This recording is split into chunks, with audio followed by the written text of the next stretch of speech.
Hello হাজীগঞ্জবাসী, আসসালামু আলাইকুম। সবাই কেমন আছেন? আশা করি ভালো আছেন। আজকে আসতেছি আপনাদের হাজীগঞ্জে। তো আমি চাঁদপুর সদর থেকে বাস স্ট্যান্ড থেকে একটি বগদাদ বাসে উঠলাম। তো প্রতিমধ্যে হঠাৎ মনে উঠলো যে আসলে একটা ব্লগ শেয়ার করা দরকার। তাই আর দেরি না করে সেট করে মোবাইলের ক্যামেরাটা ওপেন করে এই বাসের বিদ্যে বয়ে শুরু করে দিলাম। তো আমার কথা হচ্ছে আঞ্চলিক, আর আঞ্চলিক কথা বলতে আমার কাছে খুব ভালো লাগে। তাই আজকে ব্লগটা সব আঞ্চলিক ভাষায় কথা বলার চেষ্টা করবো। তো আর কি বাসেতে নামলাম, বাসেতে নামলে পরে বাইরে কই বাই চলে না, আমরা একটু তিন রাস্তাতে নাইটে বাইকে চল। আমার তিন রাস্তা যাওয়ানোর সময় দিই আল্লাহ কি সুন্দর একটা বাড়িটা যেমনই হোক কিন্তু ফুল গাছটি আমার কাছে অনেক ভালো লাগছে, বুঝছেন নি? তো আমি আর দেরি করি না, আমি মনে মনে এটা চিন্তা করে রাখছি, আল্লাহ যদি কোনো সময় আমার এমন তৌফিক দেয় তাহলে আমি এরকম একটা বাড়ি করুম যাতে বাড়ির দিকে তাকাইলে খুব প্রশান্তি লাগে। যেমন এই বাড়িটা দেখে আমার মনে খুব প্রশান্তি লাগছে। তো আমরা যাচ্ছি এখন তিন রাস্তার দিকে। ট্রেন রাস্তা আইসা এত ভাল লাগছে, মানে মাগরিবের কিছুক্ষণ পূর্বে। আর তো দেখেন ওই যে সূর্যটা কিন্তু এখন ডুববা যাইতেছে, আমার কাছে খুব চমৎকার লাগছে। আর এই সময় যদি একটা হালাল জীবন সঙ্গী থাকতো তাহলে তার কথাই নাই মামা, তাহলে 2 কাপ চা বসে বসে খাইতাম আর সূর্যটাকে বারবার দেখতাম কখন সূর্যটা ডুবে যায়। তো বাড়ির সাথে হাঁটতেছি আর কথা বলতেছি, এখন মাগরিবের সময় হয়ে গেছে। তো মাগরিব আজানটা দিয়ে দিব। তো আলহামদুলিল্লাহ আমরা মাগরিব নামাজ পড়লাম। মাগরিব নামাজ পড়ানোর পরে ভাইয়া কয় একটু রেস্টুরেন্টে হামদাই, হাম দিয়েছে এটার ভিতরে কি খাওয়ান টাউন আছে। তো আমরা এই শেরাটন রেস্টুরেন্ট এন্ড কমিউনিটি সেন্টারে হামদাইছি। আর এটা হাজীগঞ্জ উপজেলাতে এটা অন্যতম একটি রেস্টুরেন্ট।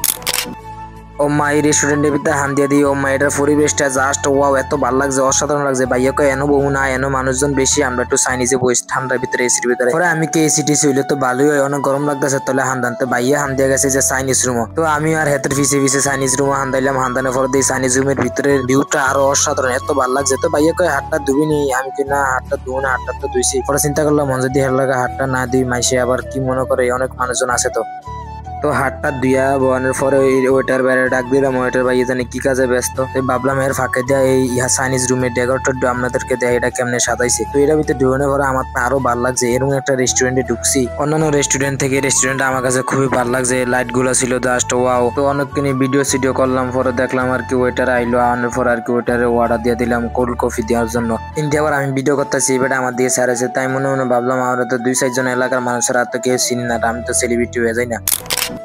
তো ইন্ডিয়া আমাদেরকে কুল কফি বানিয়ে দিয়ে গেছে। তো ইন্ডিয়া বইয়াবে আমার ভাইয়ে খাইতেছে, আমি তো ইন্ডিয়া বলক করে পুরো ব্যস্ত আছি। তো আমি কান্নে খান, আমি আসতে দিকে খামো। পরে আর কি ইন্ডিয়া আবার আমি খাওয়া শুরু করে দিলাম। পরে চিন্তা করলাম আমার স্যারেরা যদি রান্না করে না দেয় হিলে আবার কেমন দেয়া যায়, কে বইয়াবে ফিসের কথা কেউ রান্না করে দেন। তো আমি বামাতে কেমন হচ্ছে ডাইনাতে খাইতেছি, মোবাইলে তো এই কারণে উল্টা দেয়, এটা তো আপনারা ভালো করে জানেন। তো খাওয়ানোর পরে ইন্ডিয়া দিয়ে ভাইয়ে 16 Pro Max দিয়া ভিডিও করতেছে। তো আমার হাতে তো অ্যান্ড্রয়েড, আর আমার এত দামি ফোন টোন নাই। তো আমি অ্যান্ড্রয়েড দিয়ে ভিডিও করতেছি, কোনো সময় যদি হাতে টাকা পয়সা হয় অথবা আইফোন নিতে পারি, তো আমার জন্য দোয়া করবেন আইফোন নিতে পারি যেন। তো এখান দিয়ে আমাদের হাতে মেনুটা ধরে দিয়ে গেছে। তো আমাদের কয় টাকা বিল হয়েছে, পরে 500 টাকা দিলাম। পরে দেখলাম যে 300 টাকা বিল হয়েছে, বিলটা বড় ভাইয়ে দিছে। তো রেস্টুরেন্ট থেকে বেরোনোর পর ভাইয়া কয় মনে আইসে তার আবি এক কাজ করে আমরা এক জায়গায় যাই। আমি কই যাবেন? আলীগঞ্জ যাম। আমি কই কেন আপনি আলীগঞ্জ যাবেন? দ্বিতীয় হেনের হালিমটা খুব দারুণ, হেনের মানুষ সিরিয়াল দিয়ে হালিম খায়। তো আমি কইলাম যেহেতু বাইরের হালিম তাইলে খাওয়া যাক, আর হালিম খাইতে আমার খুবই ভালো লাগে। আমি কি তাইলে চলেন। তো সিনজির ভিতরে বয়ে রইলাম, বয়ে থাওয়ানোর পরে ড্রাইভার মামা আস্তে আস্তে আমাদেরকে আলীগঞ্জের দিকে লইয়া যাইতেছে।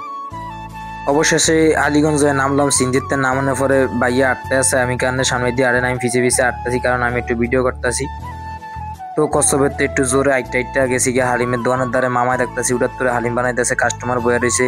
তো পরে মামার সাইনবোর্ড দিকে তাকে দিই, মামার হালিমের দোকানের নাম মনফুরা শাহী হালিম। তো আমি কইতেছি তাহলে মামা আঙ্গরে 2টা হালিম টালিম দেন। এদিকে দেখতেছি এক বিজ্ঞানী ইয়াতে আটা দিয়ে অনেক বড় বড় রুটি বানাইতেছে। তো বিজ্ঞানীরে কইলাম ভাই আমার একটা রুটি দেন। ইন্ডিয়া মামা আবার আমরা হালিম দিতে আছে, রেডি হইতেছে। তো মামারা কইছি মামা আমরা একটু দূরে আসি, তো আঙ্গরে তো সুন্দর মন্দর কইরা ভালো করে হালিম বানিয়ে দেন। তো মামায় হালিম রেডি করে আঙ্গর সামনে দিছে আর কি। আমি বিসমিল্লাহ করে খাওয়ান শুরু করছি। তো ভাবলাম আমার মতো কালা মাইসের ফিটা যদি আমাদেরকে একটু না দেয় তাহলে মনে অন্য কাছে ভালো লাগবে না, কে ফিসে ফিসে বইয়া কথা কইটাও তার নাও জানার দরকার আছে। তো আমি এই ব্যক্তি যে ব্যক্তি ডাইনের দেখাইতেছি কিন্তু মোবাইলে ক্যামেরায় বাগুয়া দেখাইতেছি, তা এটা আমার দোষ না, এটা মোবাইলের দোষ। তো আসলে আমার হালিমটি খুবই অসাধারণ, খুবই ভালো লাগছে। কে কে এনের হালিম পেয়েছেন আতুডান, আর যারা খান্না হেরা এনে আয়া ঘুরে যায়।